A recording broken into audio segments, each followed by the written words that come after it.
21 times this season, the Columbus Blue Jackets hit the road. But there's only one road trip to Chicago, and there's only been one road trip like this one in Jackets franchise history.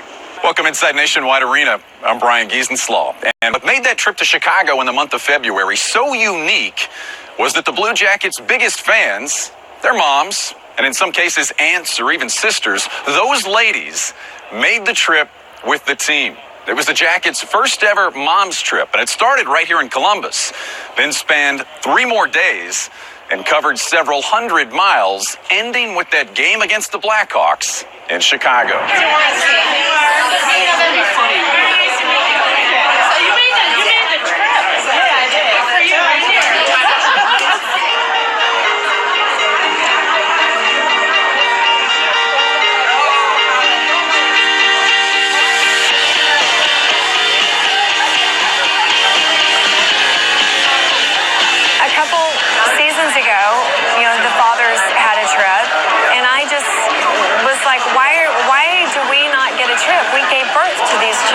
I started asking around, and there was some other organizations that were having the trips, and so I just kind of started begging everyone. I know my mom kind of came up with the idea earlier this season, and it seemed like a long shot, but actually it kind of the snowball kind of got rolling and got bigger, and management got wind of it, and then all the other moms kind of joined together and wanted that idea. So the players, obviously, we said it was a great idea. And then the trip kind of just happened. To see how much they do for us over the years is pretty incredible. So when we found out we had our mom's trip this year, everybody was really excited. A lot of the moms already knew each other from before, but when they got to come down here and experience our lifestyle a little bit, it was a lot of fun.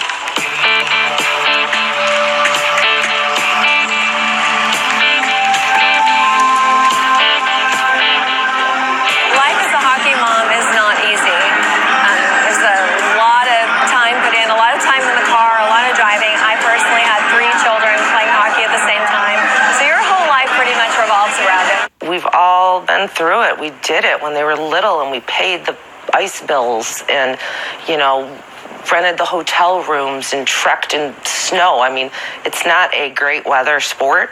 We were going through snowstorms up to Toronto, and we all did it. So I think we already have a bond before we even meet. It was actually a lot of fun. I never, ever begrudged getting up early, or, it was always whatever he wanted, I would support. It was exciting.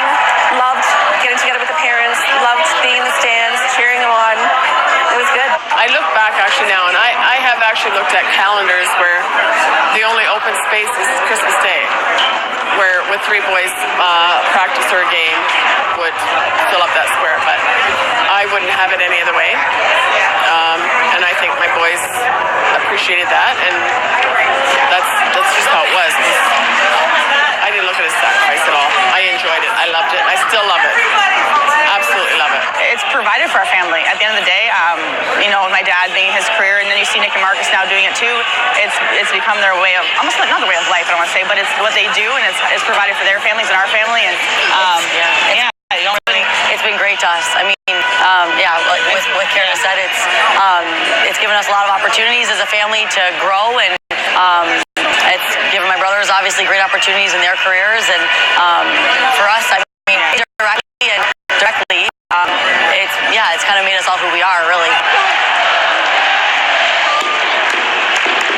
You go through youth hockey, and it's, Pee-wee and Bantam and midgets and juniors, and you're still exactly the same as you are when they were at mites and squirts and Pee-wees.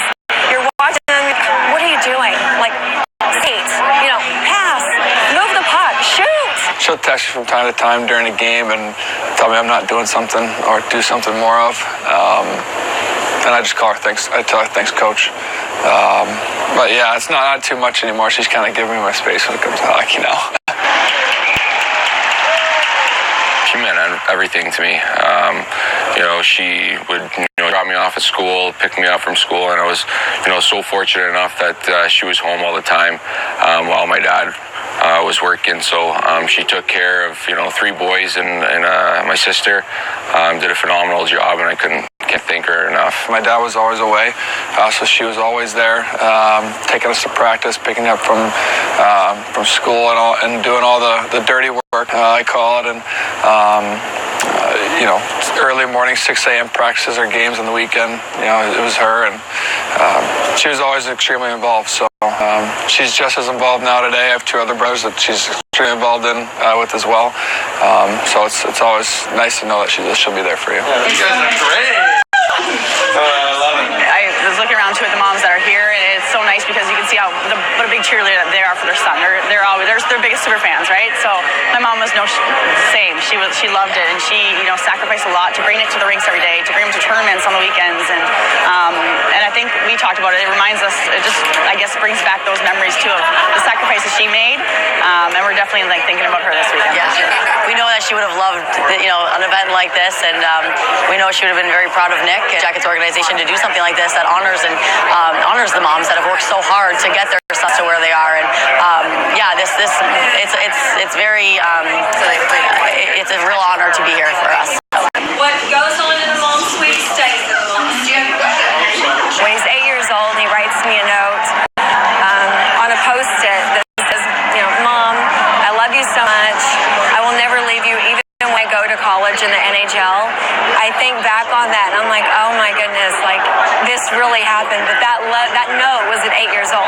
Watching him in the NHL, honest to God, there isn't even words for it, because you see him as a little boy with a dream, and you honestly as a parent, you think, okay, that's a big friggin' dream. You know how hard it is. But when he gets close, you're going, wow, like you did this. Like he put the work in. I put some miles on the car, but he put the work in.